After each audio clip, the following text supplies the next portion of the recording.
नमस्कार दोस्तों, लर्निंग हम में आपका स्वागत है। मैं राधेमन आपके चैनल लर्निंग हम में आपका स्वागत करता हूं। दोस्तों, इस समय हम लोग पढ़ रहे हैं घटनाचक्र, जिसमें से हम गुप्त और गुप्तोत्तर काल पढ़ रहे हैं, जिसमें से पार्ट 1 हमारा हो चुका है। पार्ट 2 लेकर मैं आज आपके सामने उपस्थित हूँ। पार्ट 1 में हमने पढ़ा था 1 से लेकर 30 प्रश्न। इसके बाद हम क्या करते हैं, 30 से लेकर जितने प्रश्न हो जाएंगे आज के लेक्चर में, हम उसको सॉल्व करेंगे।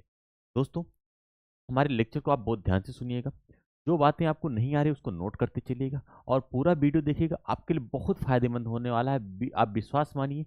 इसलिए जो चीज़ें जो जो आपका यहाँ बेस बन जाएगा, जो जो यहाँ पास हम आपको बता देंगे, एक क्वेश्चन के साथ कितनी चीज़ समाहित कर देंगे, ये आपको कहीं और नहीं मिलने वाला है। कहीं और का मतलब ये होता है एक साथ जितने तथ्य है आपको शामिल करना चाहिए, वो चीज़ें हम इसमें डालने का पूरा प्रयास कर रहे हैं। चलिए दोस्तों, आज के प्रश्न को हम देखते हैं। आइए देखा जाता है।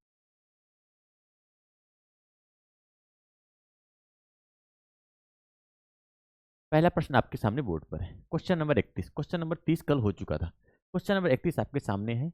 चंद्रगुप्त द्वितीय ने अपनी पुत्री प्रभावती का विवाह किस राजवंश में कर अपनी स्थिति को सुदृढ़ बनाया था? बताइए, चंद्रगुप्त द्वितीय।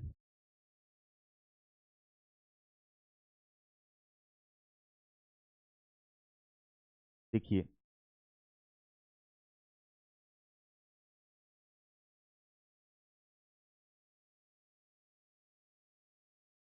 देखिए चंद्रगुप्त द्वितीय।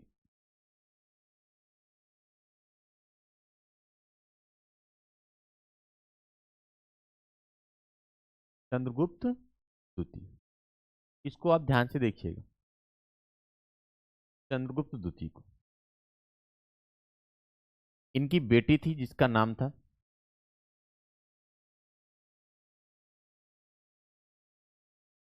बेटी का क्या नाम था भाई? हमें भूल चुका हूँ, जरा बताइए तो। इन्होंने अपनी बेटी प्रभावती की बेटी का नाम था प्रभावती। प्रभावती प्रभावती का विवाह इन्होंने वाकाटक वंश के शासक रुद्रसेन से किया था। किससे किया था? रुद्रसेन से। अच्छा, इसका क्या प्रभाव पड़ा? रुद्रसेन से जब इन्हें विवाह कर दिया, क्योंकि वाकाटक का जो जो शासन था, ये बुंदेलखंड से लेकर हैदराबाद तक। कहां से तक था? बुंदेलखंड, यानी हम बात कर रहे हैं विंध्य पर्वत के इस साइड से लेकर के हैदराबाद तक, यानी दक्षिण भारत में था। हैदराबाद यानी दक्षिण भारत में था। या अगर हम सीधे सीधे लिख दें तो दक्षिण भारत लिख दीजिए, कोई दिक्कत नहीं। इनका क्या दक्षिण भारत में था। रुद्रसेन की जब मृत्यु हो जाती है तो प्रभावती गुप्त अपने बच्चे अल्पवयस्क बच्चे की संरक्षिका बन करके इधर का शासन करती है, और जिसमें इनकी सहायता गुप्त वंश के शासक करते हैं। यानी भाई, सहायता कौन करता है? गुप्त वंश के शासक। तो ये बातें आप ध्यान रखिएगा। और जब जब इनसे इनका इनका वैवाहिक संबंध हो जाता है वाकाटक वंश से, तो, तो दक्षिण भारत जीतने में ये लोग काफी मदद करते हैं गुप्त साम्राज्य की। ठीक है, तो इसको भी आप ध्यान दीजिएगा। प्रभावती गुप्ता को भी ध्यान रखिएगा। इनका एक अभिलेख भी है जो कि पुणे में है, और ये ताम्र अभिलेख है। ये क्या है भैया? ये ताम्र अभिलेख है, और इसमें क्या है? गुप्त वंशावली की जानकारी मिलती है। इसकी गुप्त वंशावली मिलती है। तो प्रभावती गुप्ता का अभिलेख पूछे तो पुणे में है, जो कि ताम्र अभिलेख है। ठीक है। और भी अगर इस क्वेश्चन के बारे में आप जानना चाहते हैं तो आप कमेंट बॉक्स में लिख दीजिएगा। हम क्या करेंगे, सारे कुछ क्वेश्चनों को बताने का प्रयास करेंगे। ठीक है। और भी कुछ अगर बात करते हैं, लिच्छवी वंश से इनका गुप्त वंश का क्या संबंध था? आपको पता है कि समुद्रगुप्त का ननिहाल था, इसलिए अपने आप को लिच्छवी दौहित्र कहता था, क्योंकि इनकी जो माता थी कुमार देवी इसी वंश की थी। और कुछ वाकाटक वंश से आप समझ ही चुके हैं कि चंद्रगुप्त द्वितीय ने अपनी पुत्री का विवाह किया था। नाग वंश से भी इनका कुछ संबंध है क्या? हाँ, चंद्रगुप्त द्वितीय की पत्नी यहां से थी। चंद्रगुप्त द्वितीय की पत्नी यहां से थी। इनका नाम था कुमार नागा। क्या ना, कुबेर नागा, सॉरी, क्या नाम था? कुबेर नागा। ये सब छोटी छोटी बातें हैं, आप इसको ध्यान रखिएगा, लेकिन आपको जो इस प्रश्न का आंसर वो यही सही है। ठीक है, तो चलिए आगे हम लोग देखते हैं। क्वेश्चन नंबर 32 वही प्रश्न है। क्या हम इसको फिर से पूरा एक्सप्लेन करें? नहीं, इसका केवल एक ही आंसर सही है, वो हमारा है वाकाटक वंश। चंद्रगुप्त द्वितीय ने अपनी पुत्री का विवाह वाकाटक वंश के शासक रुद्रसेन से किया था, जिसके कारण उनकी दक्षिण में स्थित काफी मजबूत हो गई थी। चलिए आगे देखते हैं भाई। क्वेश्चन 32 हो चुका है। क्वेश्चन 33 देखिए, इसको मैं अच्छे से पढ़ाऊंगा। बताइए, राजा प्रवर सेन के बारे में निम्नलिखित कथनों पर विचार करें। देखिए, अगर पिछला वीडियो आपने नहीं देखा है तो जरूर देख लीजिए, इसके पिछले बार भी देख लीजिए, क्योंकि यहाँ इन सब की चर्चा मैं कर चुका हूँ, लेकिन फिर भी यहाँ बताने जा रहा हूँ क्योंकि मेरा काम है और मैं बताऊंगा। ठीक है दोस्तों, तो चलिए। प्रवर सेन कह रहे, प्रवर सेन के बारे में निम्नलिखित विचार करें। वह वाकाटक वंश का वास्तविक संस्थापक था। हाँ, ये बात सही है। अगर बात करें इसके संस्थापक की तो वो बिंद शक्ति थे, जिनका बेटा था बिंद शक्ति थे, और बिंद शक्ति का ही बेटा था प्रवर सेन। चलिए, तो ये चीज हो चुकी है। उनका साम्राज्य उत्तर में बुंदेलखंड, देखिए आ गया बुंदेलखंड, यानी दक्षिण भारत से लेकर दक्षिण में हैदराबाद तक था। ये भी बात बिल्कुल सही है, ये भी सही है। वह अपने बिंद शक्ति के उत्तराधिकारी बने, बिल्कुल सही। बिंद शक्ति वाकाटक वंश का वास्तविक संस्थापक था, और वह उनका प्रवर सेन उनके उत्तराधिकारी बने। इसके बाद रुद्रसेन आते हैं। रुद्रसेन के बाद और भी शासक आते हैं। इनका उल्लेख पुराणों में भी है। हाँ भैया, इनका उल्लेख पुराणों में भी है, और इनको पुराणों में प्रवीर बताया गया, प्रवीर नाम से इनका उल्लेख किया गया। चलिए, और कुछ, क्या निम्नलिखित में से कौन सा कथन सही है? तो मुझे लगता है कि बी, सी, डी सही है इसका। नहीं भैया, सारा सही है। उपयुक्त में से एक से अधिक, ये सही है इसका। क्या भाग रहा भाई? तुम भी भाग जाओगे तो बड़ी दिक्कत हो जाएगी, अभी तो हमारी जान है। उपयुक्त में से एक से अधिक।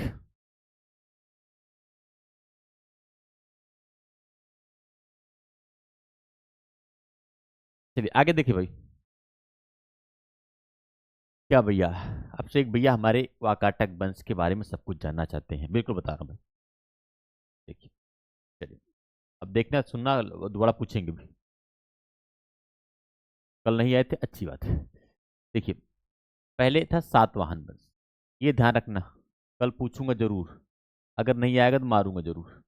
सातवाहन, सातवाहन वंश के स्थान पर आए थे वाकाटक, वाकाटक। और वाकाटक वंश के स्थान पर आ गए थे हमारे चालुक्य, ये याद रखना। अब हम बात करते हैं वाकाटक वंश की। किसकी? वाकाटक वंश की। इसका जो संस्थापक था वो तो था बिंद शक्ति, बिंद शक्ति। लेकिन जो इसका वास्तविक संस्थापक था वो था प्रवर सेन। और प्रवर सेन बड़ा प्रतापी राजा था, इसने 4 अश्वमेध यज्ञ किया था, और एक वाजपेय यज्ञ किया था, जिसमें घोड़ों की दौड़ होती। अच्छा, उसके बाद फिर कौन आता है शासक? रुद्रसेन। इनकी खासियत क्या है? इन्होंने चंद्रगुप्त द्वितीय की बेटी से विवाह किया था।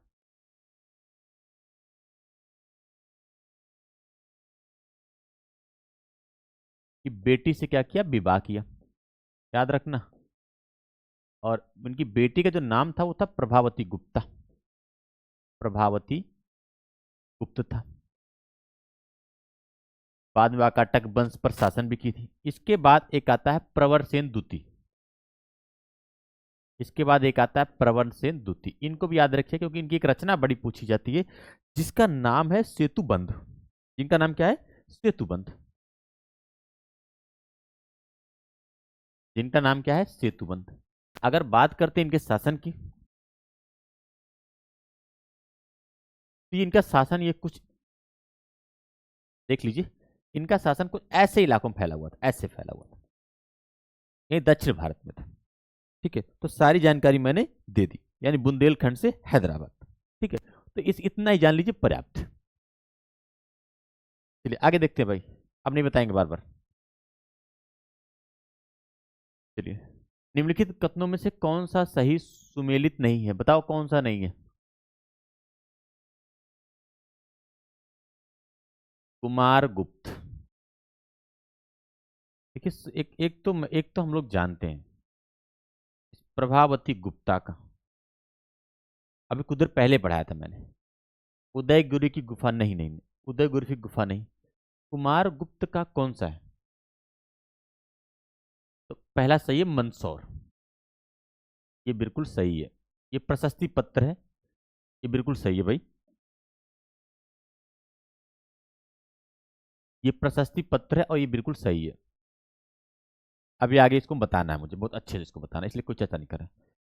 पति नहीं है, पत्नी है क्या? नहीं, ये पथिक है। मुझे लगता है मिसप्रिंट है, या हो सकता है यही दिया हो क्वेश्चन में। ये पथिक है। और पथिक का संबंध तक्षशिला से, इसको पिछले इस क्वेश्चन को हम लोग सॉल्व कर चुके हैं। देखिए, हमने एक ही बार पढ़ा था लेकिन हमको याद है। पथिक। प्रभावती गुप्ता का उदयगिरि, नहीं नहीं, प्रभावती गुप्ता का मैंने अभी बताया था कि इनका तो वहां का था, पुणे का अभिलेख था। पुणे का अभिलेख था। और ये तांबे का था। इसमें क्या था? गुप्त वंशावली मिलती है। गुप्त वंशावली मिलती है। वंशावली मिलती, अच्छा। गुप्त वंशावली मिलती है, अच्छा, ये हो गया। ध्यान से देखिए। अब बात है समुद्रगुप्त। यही आपको थोड़ा सा टेंशन देगा। अरे, अच्छा, उदयगिरि गुफा का संबंध किससे, जब बता दो ना भैया। इसका संबंध चंद्रगुप्त द्वितीय से। इनकी विजय का वर्णन है यहाँ पास। और कुछ जरा बताइए, और कुछ। अब आप बात आती है आपको समुद्रगुप्त। यही टेंशन दे रहा होगा कि एरंड अभिलेख हम पढ़ चुके हैं बार बार, भानुगुप्त भानुगुप्त, एरंड अभिलेख भानुगुप्त, यही टेंशन आपको दे रहा होगा। आपको लग रहा है कि इसमें दो सही, नहीं। समुद्रगुप्त का भी संबंध इससे था। क्या है? समुद्रगुप्त का भी संबंध इससे था। और इसमें इसको दानी बताया गया है। यानी एरंड अभिलेख का संबंध दो जगह से है और इसमें समुद्रगुप्त का भी वर्णन है, यहाँ पास इसको दानी बताया गया। ठीक है दोस्तों, तो इसको भी आप, जितने बातें मैंने बताई ये सही है। तो यानी गलत कौन सा है? प्रभावती गुप्ता का क्या है? पुणे वाला है। और उदयगिरि अगर गुहा लेख की बात की जाएगी तो ये चंद्रगुप्त द्वितीय से संबंधित है। ठीक है दोस्तों, तो चलिए आगे बढ़ते हैं। 35। निम्न में से कौन सा अभिलेख विश्व के प्रथम विज्ञापन के तौर पर जाना जाता है? 10पुर अभिलेख, सोगौरा अभिलेख, सुपिया अभिलेख, एरंड अभिलेख। इसमें से जो हम जानते हैं पहले उसको तो चर्चा कर लेते हैं। तो अभी अभी कुछ देर पहले ही मैंने पढ़ा एरंड अभिलेख। इसका संबंध नहीं, अभी अभी हमको नहीं चर्चा, क्योंकि चर्चा मुझे सीधा सा 10पुर पे करना है। 10पुर यानी मंदसौर। 10पुर यानी मंदसौर। ठीक है, 10पुर यानी मंदसौर।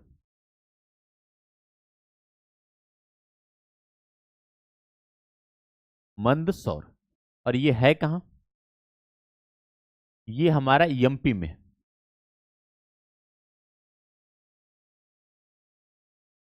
ये क्यों प्रसिद्ध है? तो भैया, एक स्थान है लाट प्रदेश। इसका संबंध हम गुजरात से लगा सकते हैं, और विशेषकर अगर और बात करें तो नर्मदा और ताप्ती के बीच का क्षेत्र है। यहाँ के कुछ व्यापारी आते हैं मंदसौर।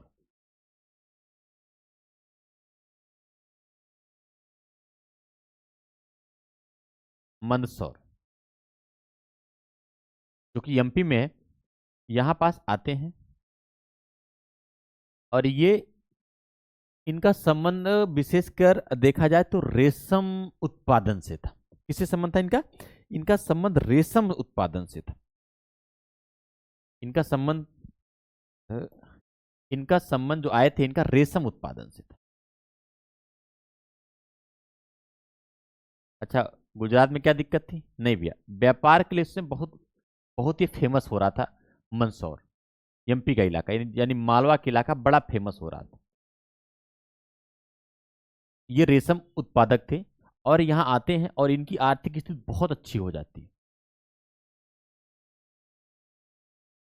आर्थिक स्थिति काफी अच्छी हो जाती है और इन्हीं इन्हीं व्यापारियों के द्वारा, यानी व्यापारियों को श्रेणी कहते थे, इन्हीं श्रेणियों के द्वारा यहाँ सूर्य का भव्य मंदिर बनता है। सूर्य का भव्य मंदिर बनता है।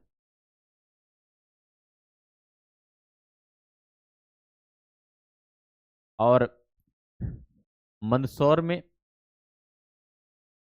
यानी 10 अभिलेख जिसे हम कहते हैं, 10 अभिलेख, इसी में क्या है, जैसे विश्व का यही अभिलेख विश्व के प्रथम विज्ञापन के तौर पर गाना जाना जाता है। बताते हैं कि इसमें रेशम उत्पादन को बढ़ाने के, सॉरी, रेशम के व्यापार के बढ़ाने की चर्चाएं इसमें की जाती है। और बस इतना ही जानिए इसके बारे में।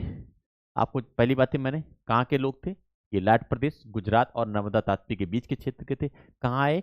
मध्य प्रदेश के एमपी में। क्यों आए? क्योंकि यहाँ पास उस समय व्यापार के लिए बड़ा फेमस हो रहा था। ये कौन थे? ये रेशम उत्पादक थे या रेशम के व्यापारी थे। व्यापारियों को श्रेणी कहा जाता था उस समय। ठीक है। और इनका इतनी आर्थिक स्थिति हो जाती, यहाँ क्या करते हैं, मंदिर का निर्माण करते हैं, सूर्य मंदिर का निर्माण करते हैं। और अगर छोटी छोटी बातें और देखी जाए तो जो व्यापारियों की श्रेणी होती थी उनको हम पट्टवाय कहते थे। पट्ट, उनको कहा जाता था पट्टवाय। ठीक है, इतना ध्यान रखिएगा। रेशम रेशम उत्पादकों की या रेशम व्यापारियों की एक श्रेणी थी। आगे देखते हैं भाई, नेक्स्ट क्वेश्चन। अच्छा, मंदसौर के प्रशस्ति पत्र क्या है? मंदसौर का प्रशस्ति पत्र, मंदसौर का प्रशस्ति पत्र किस शासक की उपलब्धियों का विवरण है? ठीक है, देखिए मंदसौर का प्रशस्ति पत्र है वो कुमार गुप्त से। किससे? कुमार गुप्त।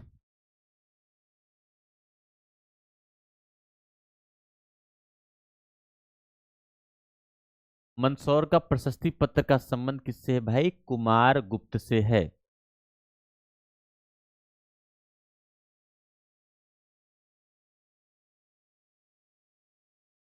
ठीक है, किस संबंध किससे है? कुमार गुप्त से है। और इन्हीं को क्या कहा जाता था? पट्टवाय श्रेणी। पिछले पट्टवाय श्रेणी फिर से याद कर लो, क्या कहते थे? पट्टवाय श्रेणी, रेशम बुनकर कहते थे। रेशम बुनकर से इनका संबंध था।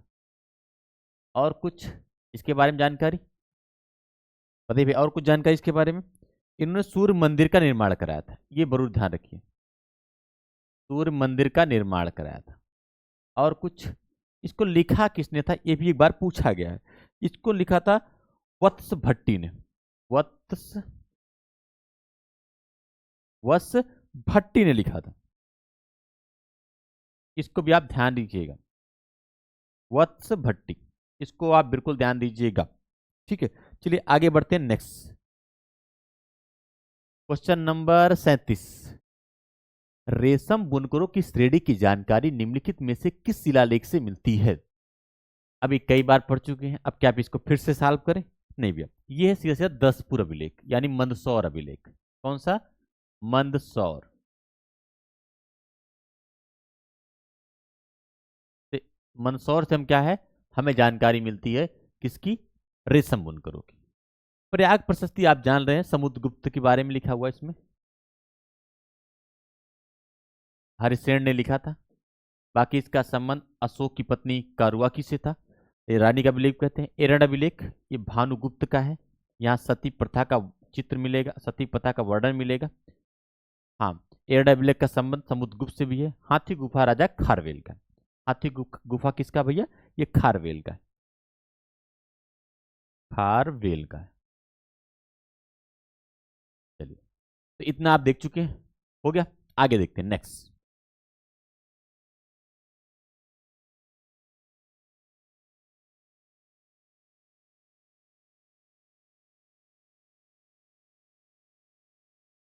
चलिए आगे देखिए। कुमारगुप्त और बंधु बर्मन के दसपुर अभिलेख के संबंध में कौन सा कथन सही है? बताना भाई, कौन सा सही है? क्वेश्चन पढ़िए और मुझे बताइए कौन सा सही है।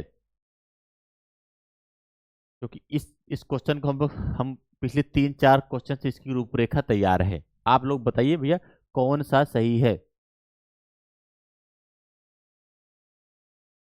बोलिए भाई कौन सा सही है। बोलो बोलो भाई, बोलो बोलो। अब से भाई जरा आप बताइए। आप लोग टिक मारे कौन सा है, बताइए।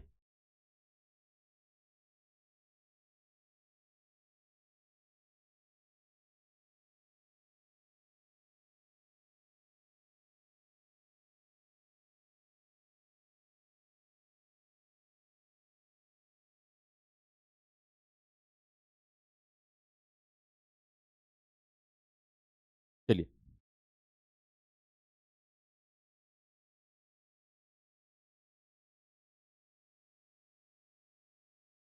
इस अभिलेख में रेशम बुनकरों की श्रेणी, रेशम बुनकरों की श्रेणी जिनको हम लोग क्या कहते थे? पट्टवाय।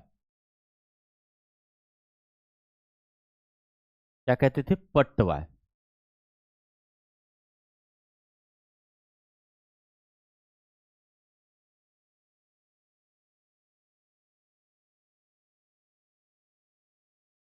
के द्वारा सूर्य मंदिर के निर्माण का उल्लेख है। बिल्कुल सही भाई।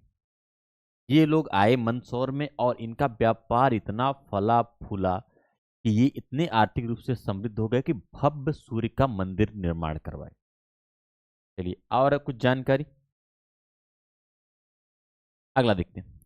यह भारत में विज्ञापन परंपरा का प्राचीनतम उदाहरण। हाँ भैया, बिल्कुल भैया, ये विश्व का प्रथम विज्ञापन माना जाता है। जैसे हम लोग देते हैं ना विज्ञापन कि पेपर में कि फला बैच तब से शुरू हो रहा है, फला कोचिंग तब से शुरू हो रही है, ऐसे ही क्या है, ये विश्व में भारत में विज्ञापन परंपरा का सबसे प्राचीनतम उदाहरण। अच्छा, इस अभिलेख में दसपुर को पश्चिमपुर कहा गया। हाँ भैया, इसी अभिलेख में दसपुर यानी मंदसौर को क्या कहा गया? पश्चिमपुर का।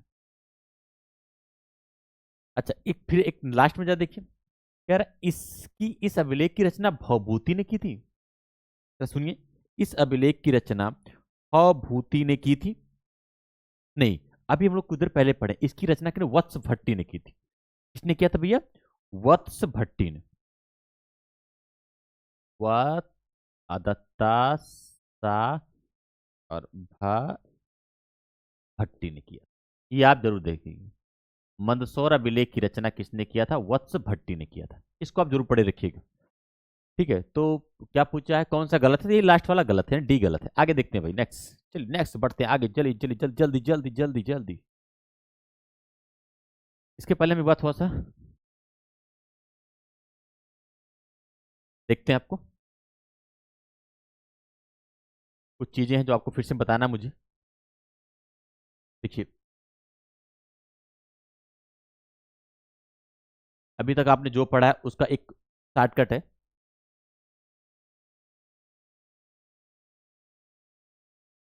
देखिए, मंदसौर अभिलेख ये आपके सामने है। मंदसौर अभिलेख को किसने रचा?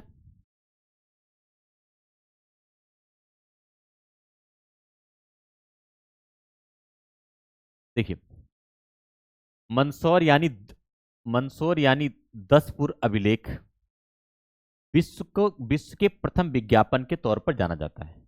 अब आपने आपको बताया था पट्टवाय। श्रेणी। रेशम से सूत बनाने वालों की जो समिति है उसी को क्या कहा जाता था, पटवार का वर्णन करता है, जो कि लाट प्रदेश यानी गुजरात से आए थे, मंदसौर यानी एमपी आए थे, और यहां पर इन्होंने भव्य सूर्य मंदिर का निर्माण किया। ठीक है, ध्यान से देखिए, यही है क्या है हमारा मंदसौर, और रचना किसने किया था, वत्स भट्टी ने। देखिए यही क्या है हमारी वत्स भट्टी ने क्या किया था, मंदसौर यानी 10पुर अभिलेख की रचना किया था, यानी लिखा था। और कुछ आगे हम जो चीजें आएंगी हम आपको बताते चलेंगे। चलिए देखते हैं फिर दोस्तों नेक्स्ट प्रश्न। सॉरी, यही था सर।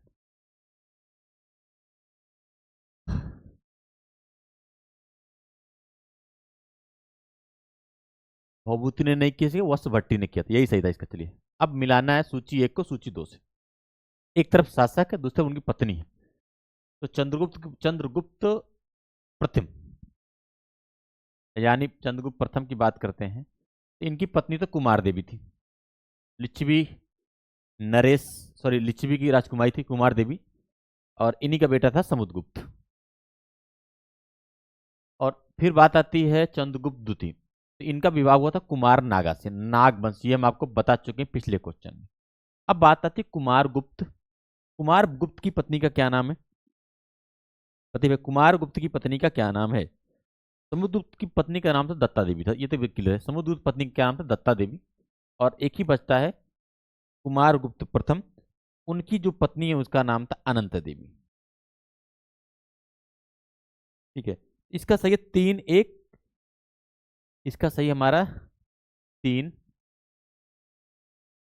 इसका सही है 3, ए का हमारा 3 सही है, बी का हमारा फर्स्ट सही है, सी का हमारा सेकंड सही है, और डी का हमारा 4 सही है। तो 3-1-2-4, 3-1-2-4, आगे जो भी ऑप्शन होगा उसी को मार देंगे। 3-1-2-4 यानी पहला सही है, ए का थर्ड, बी का फर्स्ट, सी का सेकंड, डी का फोर्थ। आगे देखते हैं भाई नेक्स्ट। चलिए, निम्नलिखित में से गुप्तकालीन प्रशासन का विभाजन का सही अनुक्रम क्या है। देखिए भैया, एक होता है राष्ट्र,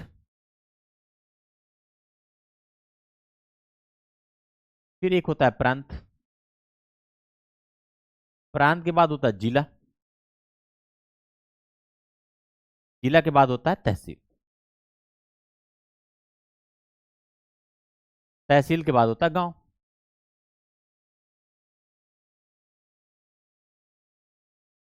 तो भैया उस समय प्रांत को उस समय प्रांत को भुक्ति कहा जाता था।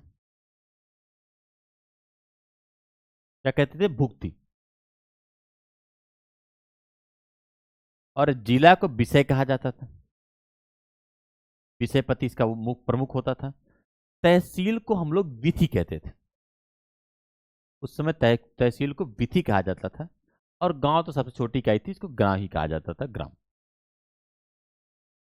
तो जो क्रम था वो क्या था, भुक्ति, जो क्रम था, भुक्ति विषय विधि ग्राम, भुक्ति विषय विधि ग्राम, इसका ध्यान रखिएगा। तो कौन सही है, ए सही है हमारा, भुक्ति विषय विधि ग्राम। चलिए, आगे देखते हैं भाई। देखिए क्वेश्चन नंबर 41 क्या है, क्वेश्चन नंबर 41 क्या है। ईसा की तीसरी शताब्दी से जब हुणों के आक्रमण से रोमन साम्राज्य समाप्त हो गया था। भाई हुणों ने काफी आक्रमण किया था और रोमन साम्राज्य को बिल्कुल नष्ट कर दिया था। अब क्या, भारतीय व्यापारी अधिकाधिक निर्भर हो गए थे। तो मैं इसका क्वेश्चन का, देखिए इसका क्वेश्चन ऐसा है, वो इधर से इधर पर निर्भर, लेकिन यहाँ आपको समझ में नहीं आएगा, इसलिए आपको मैप दिखाना जरूरी होगा। फिर आपको दिखाते हैं मैप। देखिए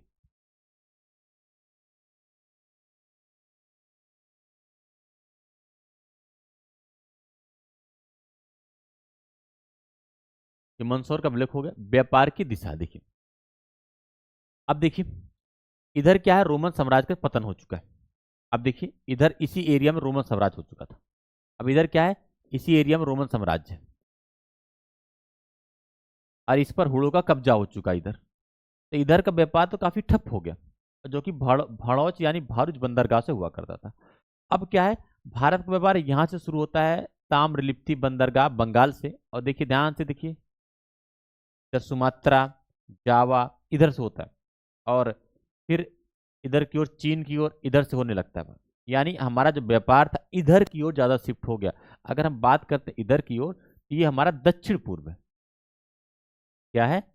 दक्षिण पूर्व। रोमन साम्राज्य जब इधर इधर डिस्टरबेंस किया तो हमारा व्यापार दक्षिण पूर्व की ओर शिफ्ट हो गया था।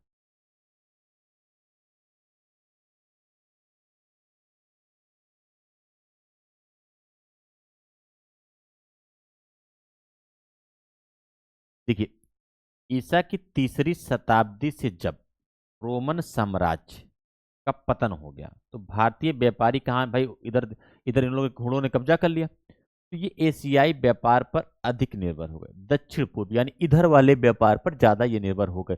इधर से क्या इनका व्यापार थोड़ा सा कम हो गया। और उस समय जो व्यापार का जो प्रमुख केंद्र था वो ताम्रलिप्ति बंदरगाह था। ठीक है, इसको आप ध्यान से देखे रहिएगा। चलिए आगे देखते हैं नेक्स्ट।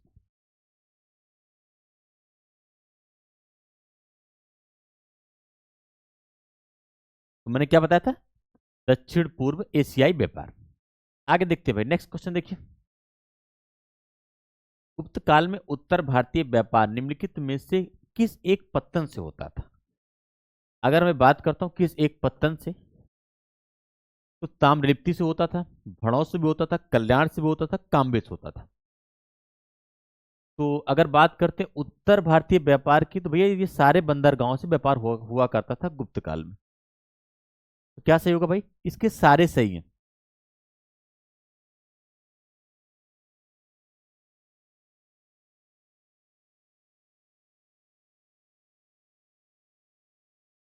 जरूर मत। चलिए, इसका क्या है, सारा सही है।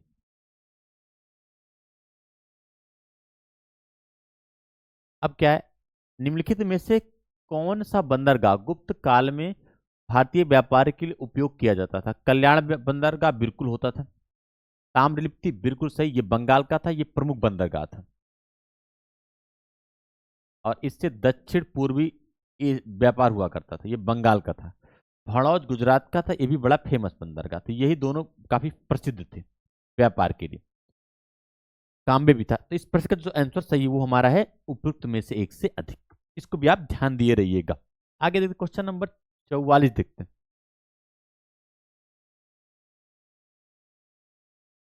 शायद पूरा दिख रहा होगा आपको। Question number 44।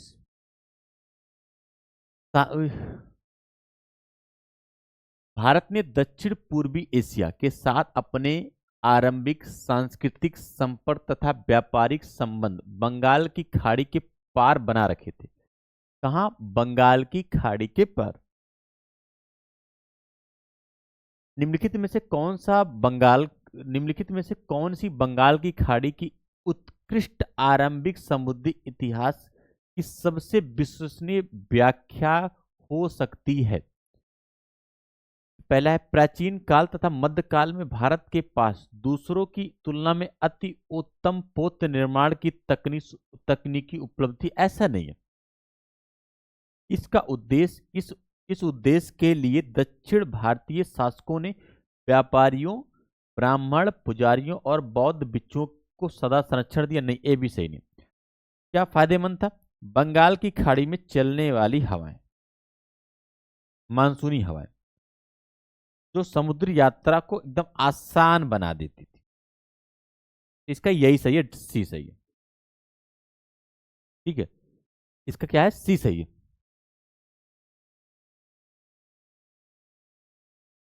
देखिए, ये है इधर है अरब सागर, इधर है बंगाल की खाड़ी। कह रहा इधर का व्यापार बड़ा आसान हो जा रहा था, क्योंकि क्या जो मानसूनी हवाएं चलती थी ये बड़ा आसानी से व्यापार करने में मदद किया करती थी। ठीक है,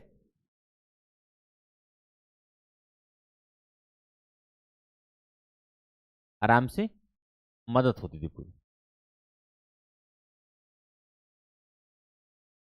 सॉरी सॉरी। इधर है अरब सागर है, इधर है बंगाल की खाड़ी। इधर का बंदरगाह तो आप जान ही गए हैं, तामलिप्ति। और इधर यानी उत्तर भारतीय व्यापार होता था, देखिए इधर से, इसलिए चारों बंदरगाह मैंने आपको कहा बिल्कुल सही है। अब जो मानसूनी हवाएं चलती थी बड़े फायदेमंद हुआ करती थी, जाता हुआ मानसून, लौटता हुआ, दोनों। आगे देखते हैं नेक्स्ट प्रश्न।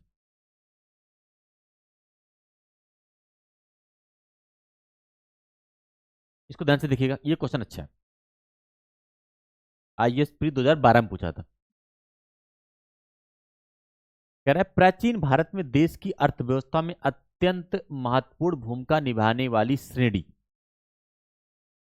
व्यापारियों के संगठन को श्रेणी कहा जाता था। निम्नलिखित में से कौन सा कथन सही है? प्रत्येक श्रेणी राज्य के एक केंद्रीय प्राधिकरण के साथ पंजीकृत होती थी और प्रशासनिक सत्ता पर राजा उसका प्रमुख। बिल्कुल गलत, राजा प्रमुख नहीं होता था। जो श्रेणी होती थी, जिस जिस शिल्प की श्रेणी होती थी, उसका एक अपना प्रतिनिधित्व होता था और वो स्वतंत्र निर्णय लेता था।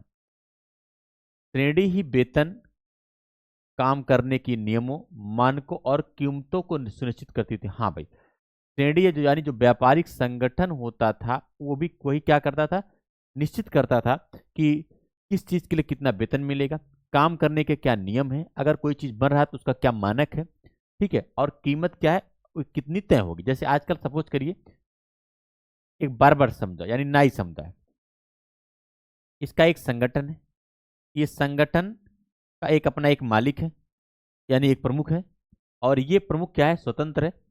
ये अपने हिसाब से क्या करेगा कि भैया हाँ इतना पैसे लेने हैं, इतना आप लोग, ये आपका मानक होगा, ये सब चीजें आपकी होंगी, और इसी हिसाब से उस टाइम पे श्रेणी का अपने सदस्यों पर न्यायिक अधिकार होता था। हाँ ये बिल्कुल सही है, श्रेणी का जो श्रेणी होता था यानी जो संगठन होता था, वो जो अपने सदस्य पर न्यायिक अधिकार हो सकता, मतलब कोई गड़बड़ी चीजें कर रहा है तो उस पर वो न्याय देने का अधिकारी होता था, यानी राजा से कोई मतलब यहाँ नहीं था।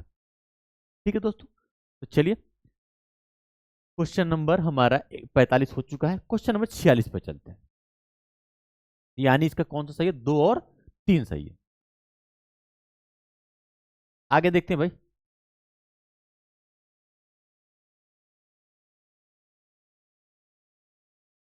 बस जब बहुत कम प्रश्न बचे हुए हैं, और अब क्या है, ज्यादातर अब वन लाइनर है। गुप्त काल में गुजरात, बंगाल, दक्कन एवं तमिल राष्ट्रों में स्थित केंद्र किससे संबंधित थे? देखिए भाई, वस्त्र उत्पादन से। आगे देखते हैं नेक्स्ट। प्राचीन काल में किस वर्ण को सार्थवाह कहा जाता था? देखिए प्राचीन काल में जो व्यापारियों काफिले को कहा जाता था, व्यापारियों का काफिला होता था, उसी को सार्थवाह कहा जाता था, व्यापारियों का काफिला।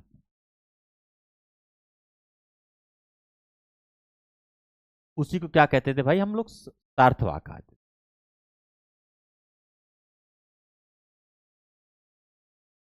और ये काम ज्यादातर वैश्य समुदाय के द्वारा किया जाता था, सॉरी वैश्य वर्ण के द्वारा किया जाता था। ठीक है, तो इसका जो आंसर सही हमारा वो सी सही है। आगे देखते हैं भाई, क्वेश्चन नंबर 48। निम्नलिखित में से कौन गुप्त काल में अपनी आयुर्वेद विषयक रचना के लिए जाना जाता था? बताइए कौन जाना जाता था?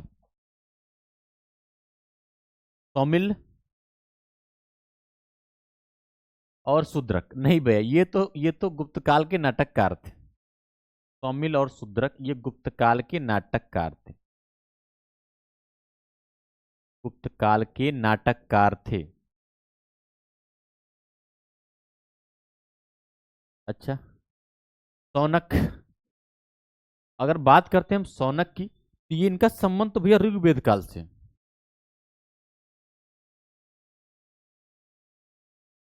इनका संबंध तो ऋग्वेद से है। सुश्रुत, अगर इनकी टाइमिंग में देखूं तो ये इनका 600 बीसी है, और आपको पता है कि गुप्त साम्राज्य का हम देखें तो ये तीसरी शताब्दी से छठी शताब्दी के बीच में रहा है। पूछा क्या क्वेश्चन में, निम्नलिखित में से कौन सा गुप्त काल में अपनी आयुर्वेद विषय की रचना के लिए विषयक रचना के लिए जाना जाता है, तो इस क्या ये ऑप्शन, ये क्वेश्चन ही गलत है, इसीलिए क्या हम इस पर स्टार बनाते हैं। आगे देखते हैं। नेक्स्ट क्वेश्चन नंबर 49, इनमें से कौन गुप्त काल में औषधि के क्षेत्र में अपने कार्य के लिए जाने जाते हैं? तो देखिए भैया, इसमें कुछ किया नहीं, ऑप्शन को ऊपर से उठा के नीचे कर दिया, पर इतना मुझे लग रहा है, इससे अधिक उन्होंने कुछ नहीं किया। सुश्रुत और सौमिल अभी मैंने बताया था, ये गुप्त काल के नाटककार थे। ये क्या थे? गुप्त काल के नाटककार थे, तो लिखने कोई जरूरत नहीं है, ये गुप्त काल के नाटककार थे। अच्छा, ये हो गया। फिर शूद्रक, इनका टाइम है 600 BC। और सॉरी, और सौनक की बात करते हैं तो इनका काम है ऋग्वेद का, टाइमिंग है ऋग्वेद का काल। तो ये यही सही, इसका ई ऑप्शन बिल्कुल इज करेक्ट आंसर। चलिए आगे देखते हैं भाई, क्वेश्चन नंबर 50। हाँ, यहां कुछ हो सकता है। कह रहा है कि निम्नलिखित में से किसका प्राचीन भारत के आयुर्वेद से संबंध नहीं है? धन्वंतरी बड़े फेमस थे, चंद्रगुप्त द्वितीय के दरबार नवरत्नों में से एक थे धन्वंतरी। धन्वंतरी ये तो चंद्रगुप्त द्वितीय के दरबार से संबंधित थे,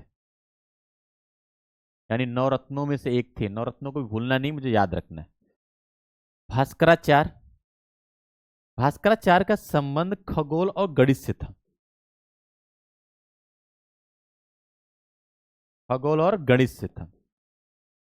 और कुछ, चरक, ये कनिष्क के टाइम के थे। और चरक संहिता आप इनको जानते हैं, इनकी रचना चरक संहिता है, आप इसको बिल्कुल पता है। फिर उसके बाद आता है हमारा सुश्रुत। ठीक है, तो सुश्रुत भी क्या, भी इनके भी आयुर्वेदाचार्य थे। नमस्ते थोड़ा गलत लिखा हुआ है, टाइपिंग मिस्टेक है, या नहीं होना चाहिए था। चलिए, तो इसका संबंध नहीं है, तो भैया भास्कराचार्य का नहीं है। और भास्कराचार्य एक, ठीक है, इनकी एक रचना है बड़ी फेमस है, जिसका जिसको हम लोग कहते हैं सिद्धांत शिरोमणि। इनकी एक रचना है सिद्धांत शिरोमणि,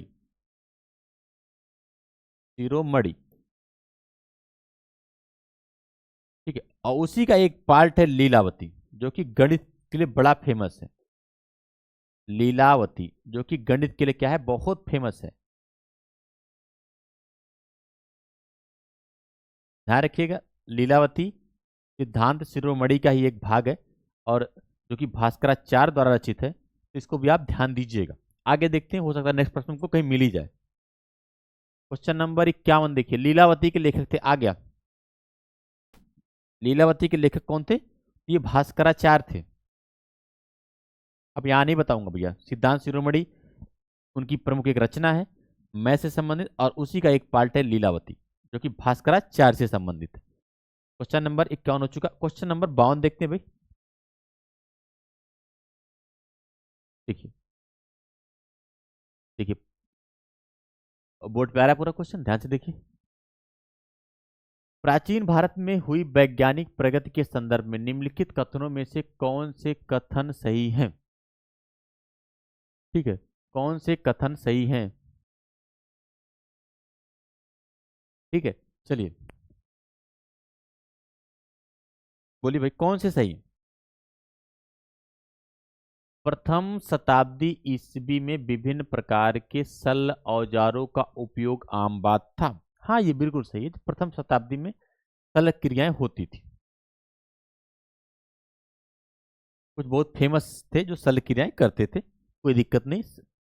लेकिन कह रहा है तीसरी सदी ईस्वी के आरंभ में मानव शरीर के आंतरिक अंगों का प्रत्यारोपण नहीं हुआ, इतना विकास नहीं हुआ था कि हम फेफड़ा के, सॉरी, किसी और चीज को प्रत्यारोपित कर सकें, लीवर का ट्रांसप्लांट कर सकें, हृदय का ट्रांसप्लांट कर सकें, ये सब चीजें नहीं थी।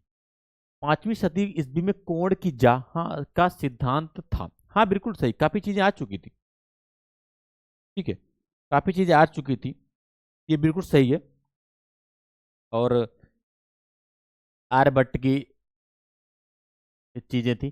7वीं सदी में चक्रीय चतुर्भुज, साइक्लिक क्वाड्रिलेटरल का सिद्धांत ज्ञात था? बिल्कुल सही भैया, ब्रह्मगुप्त ने दिया था इसको, चक्री चतुर्भुज का सिद्धांत ब्रह्मगुप्त ने दिया था। और अगर बात करते हैं कोण के साइन जा की, तो इनमें भी, इनमें क्या है, क्या नाम है,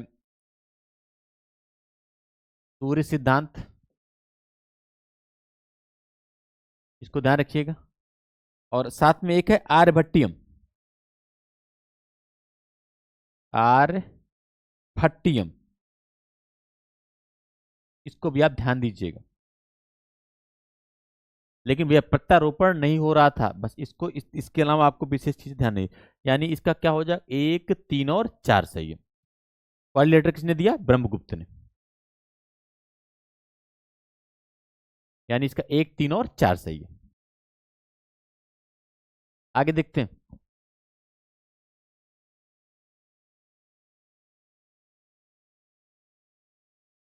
भारतीय यात्रा में फाहियान ने एक अस्पताल का उल्लेख किया है, यह स्थित है, पते, भारतीय यात्रा में, भारतीय यात्रा में फाहियान, आपको पता है कि फाहियान चंद्रगुप्त द्वितीय के दरबार में आया था, जिसकी रचना क्या है, फोक्यू की। इसने ये उल्लेख किया है कि पाटलिपुत्र के धनाढ़ लोगों के द्वारा, इसने पाटलिपुत्र के धनाढ़ लोगों के द्वारा,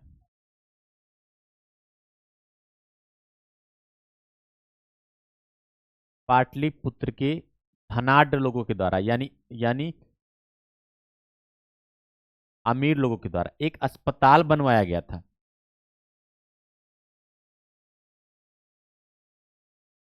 ऐसे एक अस्पताल बनवाया गया था, और उसमें क्या है, निःशुल्क इलाज होता था, और खाने के लिए भी निःशुल्क दिया जाता था। निःशुल्क इलाज होता था, यानी अस्पताल था, और साथ में यहां पास खाने की भी निःशुल्क व्यवस्था थी, जिसका वर्णन फाहियान अपनी यात्रा विवरण के दौरान या अपनी रचना में किया है। आगे देखते हैं भाई, नेक्स्ट क्वेश्चन क्या है, क्वेश्चन नंबर 54। चंद्रगुप्त के 9 रत्नों में से कौन एक फलित ज्योतिष से संबंधित था? बताइए कौन था जो फलित ज्योतिष से संबंधित था? वररुचि, ये तो व्याकरण से थे। शंकु, ये तो वास्तुकला से थे। अमर सिंह, इन्हें संस्कृत कोश लिखा है, अमर कोश। एक ही बच रहा है हमारा, छपड़क। अगर बात करें वररुचि की, तो ये तो व्याकरण संबंधित है।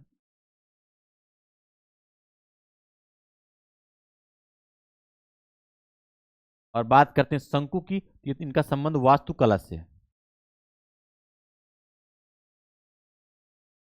और अगर हम बात करते हैं अमर सिंह की, तो इनकी रचना है अमर कोश,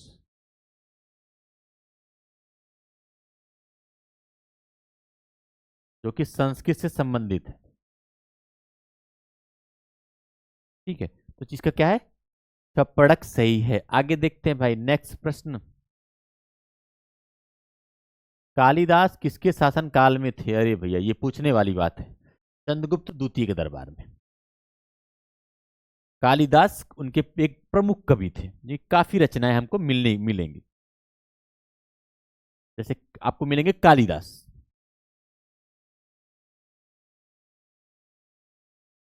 आपको मिलेंगे कालिदास, आपको मिलेंगे वराहमिहिर,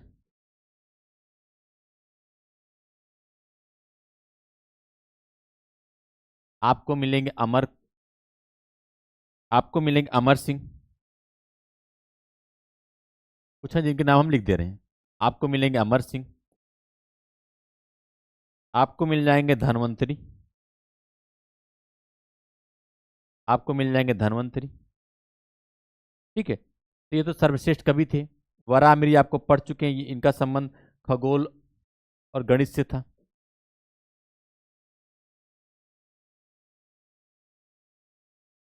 अमर कोश, इनका संबंध, ये पहली बात, ये कोशकार थे, और इनकी जो रचना थी वो थी अमर कोश, जो संस्कृत के लिए प्रसिद्ध है। धन्वंतरी आप जानते हैं, इनका आयुर्वेद से संबंध था इनका। ठीक है, तो फिलहाल अगर हम बात करते हैं कि कालिदास किसके शासनकाल में थे, चंद्रगुप्त द्वितीय के शासनकाल, इसको भी आप ध्यान दीजिएगा। आगे देखते हैं भाई, क्वेश्चन नंबर 56। इनमें से किसने पहली बार यह व्याख्या की थी कि पृथ्वी की अपनी धुरी पर घूमने के कारण प्रतिदिन सूर्योदय एवं सूर्यास्त होता है। सोचिए कितना सूक्ष्म विज्ञान था हमारा उस टाइम पे, इन लोगों ने ये बता दिया था कि पृथ्वी जो अपनी धुरी पर घूमती है उसके कारण क्या है, दिन और रात होता है, सूर्योदय एवं सूर्यास्त होता है। आर्यभट्ट ने बताया था, कि भास्कर ने बताया था, कि ब्रह्मगुप्त ने बताया था, या वराहमिहिर ने बताया था। इसको बताया था आर्यभट्ट ने। ठीक है, इसको भी आप जरूर ध्यान रखिएगा। आर्यभट्ट ये काफी अच्छे खगोलविद थे। बात करते हैं ब्रह्मगुप्त की, तो अभी कुछ देर पहले हमने आपको बताया था कि चक्रीय चतुर्भुज का सिद्धांत,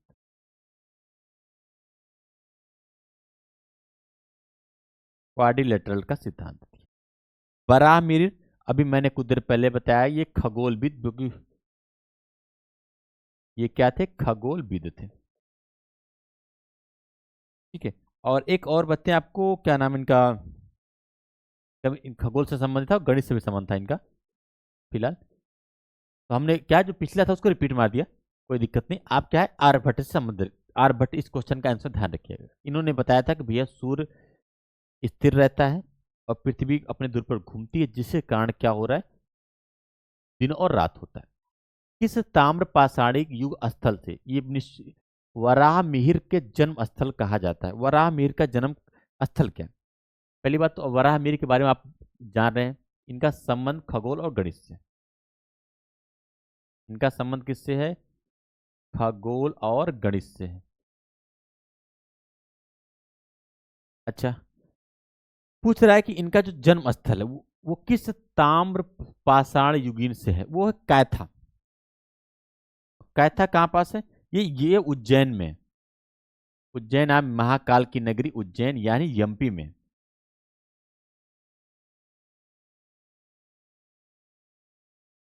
बाकी सब हम डिस्कस कर देंगे। अधोलिखित में कौन सी गुप्त कालीन स्वर्ण मुद्रा है? देखिए मैंने आपको बताया था कि उस टाइम पे 3 मुद्राएं चलती थी। चांदी की मुद्रा को हम लोग रजक कहते थे, चांदी यानी रजक, इसको रुपया कहा जाता था। और इसको चलाया था चंद्रगुप्त द्वितीय ने, जब उसने शकों का समूल नाश किया था। सोने की जो मुद्रा होती थी उसको दिनार कहा जाता था। क्या कहा जाता था? दिनार कहा जाता था, जो कि काफी प्रचलन में थी। अच्छा, लेकिन यहाँ पे एक बड़ा फेमस मुद्रा थी जिसको हम लोग कौड़ी कहते थे, आज भी कहते हैं, तुमको फूटी कौड़ी नहीं दूंगा।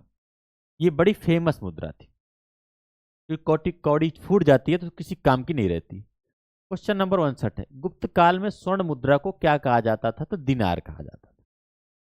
अब क्वेश्चन नंबर देखिए 60, गुप्त काल में रजत मुद्राओं को क्या नाम दिया जाता था? तो गुप्त काल में रजत मुद्राओं यानी चांदी की मुद्राओं को रुपया कहा जाता था।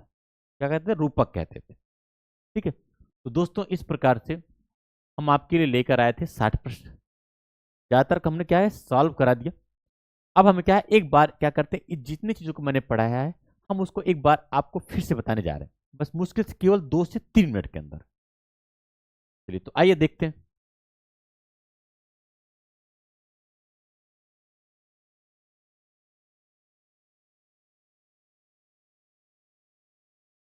देखिए पहला आज का एक एक प्रश्न आया था, जिसमें मैंने पहले बताया था कि चंद्रगुप्त द्वितीय ने अपनी स्थिति सुदृढ़ करने के लिए वैवाहिक संबंध का सहारा लिया और उसने अपनी पुत्री प्रभावती, ये क्वेश्चन पूछा गया था, प्रभावती गुप्ता का विवाह रुद्रसेन द्वितीय से कर दिया, जो कि वाकाटक शासक था। ये मैंने आपको बताया था कुछ देर पहले। रुद्रसेन की मृत्यु के बाद प्रभावती ने अपने पिता के सहयोग से संरक्षिका के रूप में शासन किया था, और जिसके कारण गुप्त का प्रभाव वहां तक फैल गया था। ठीक है, तो ध्यान से देखिए, दक्षिण भारत इन लोगों के कब्जे में था, वाकाटक शासकों के कब्जे में था दक्षिण भारत, और उत्तर भारत क्या है, गुप्त शासकों के कब्जे में था। क्योंकि इन दोनों के बीच वैवाहिक संबंध स्थापित हो गया, इन लोगों ने क्या किया, आपसी संबंध काफी अच्छे हो गए थे। आगे देखते हैं भाई नेक्स्ट। अब गुप्तकालीन प्रशासन का विभाजन। देखिए मैंने कहा था कि सबसे बड़ा जो जो प्रांत होता था उसे भुक्ति कहते थे, उसके बाद विषय था, आजकल के टाइम जिला कह सकते हैं, फिर बीथी था या इसको नगर कह सकते हैं या तहसील कह सकते हैं, और लास्ट में क्या था, ग्राम था, जो कि सबसे छोटी इकाई थी। भुक्ति, विषय, वीथी, ग्राम। भुक्ति, विषय, वीथी, ग्राम। आगे देखिए, ये हम आपको बता चुके हैं कि मंदसौर अभिलेख क्या है, विश्व का प्रथम विज्ञापन है, और ये कहाँ पास है, एमपी में है, और विश्व का प्रथम विज्ञापन है। और इन इन लोगों ने क्या किया था, भव्य सूर्य मंदिर का निर्माण कराया था। आगे हम लोग नेक्स्ट टॉपिक देखते हैं। देखिए व्यापार के लिए जब रोमन साम्राज्य ने यहाँ पर कब्जा कर लिया था, तो इन लोगों ने ज्यादातर इधर की ओर, इधर के व्यापार को महत्व दिया था, क्योंकि इधर से क्या है, मार्ग में काफी रुकावटें आने लगी थी। पहले व्यापार आसानी से हो जाता है, लेकिन जो रोमन साम्राज्य कब्जा हो गया, इधर दिख दो फेमस बंदरगाह गुप्त काल के, एक है भड़ौच और एक है ताम्रलिप्ति। भड़ौच का है गुजरात में, और ताम्रलिप्ति कहाँ पास है, ये बंगाल में। आगे देखिए नेक्स्ट। अब मैंने आपको श्रेणी व्यवस्था बताई थी। श्रेणी व्यवस्था क्या है, इनका जो न्यायिक अधिकार था, इस पर राजा हस्तक्षेप नहीं करता था। और मैंने कहा था कि ये लोग अपना वेतन, काम, नियम और कीमतों का निर्धारण कर देते थे। इनका अपना प्रमुख होता था, अपना नियम ये स्वयं बनाते थे। ठीक है। और उसी में फिर मैंने आपको एक और बात बताया था कि प्रमुख उद्योग क्या था, वस्त्र उत्पादन था, जो कि गुजरात, बंगाल और दक्कन में फेमस था। फिर बात आती व्यापारिक शब्दावलियां, जिसमें सार्थवाह, व्यापारियों के काफिले को ही हम लोग सार्थवाह कहते थे, क्योंकि होता क्या था कि काफी दूर तक जाना पड़ता था, और इसके लिए इनका एक अगुवा होता था, और उसी को हम लोग सार्थवाह कहते हैं। इतना ध्यान रखिए। बाकी वैश्य समुदाय के द्वारा व्यापार किया जाता था। गुप्त काल की मुद्रा देखिए, अभी हम जब को बता रहे हैं, दिनार, ये सर्वाधिक मुद्राएं प्राप्त हुई, लेकिन ये सोने की थी, और इसमें शुद्धता की कमी आ गई थी। रुपया क्या होता था, चांदी को होता था। चंद्रगुप्त द्वितीय ने चलाया था शकों पर विजय के उपलक्ष्य में। फिर कौड़ी आप देख सकते हैं, कौड़ी ऐसे होती थी। और फाहियान के अनुसार समान लोग दैनिक क्रिया विक्रय में इसका उपयोग किया करते थे। तो कौड़ी आप देख सकते हैं, रुपये का आप देखिए, दिनार आप देख लीजिए।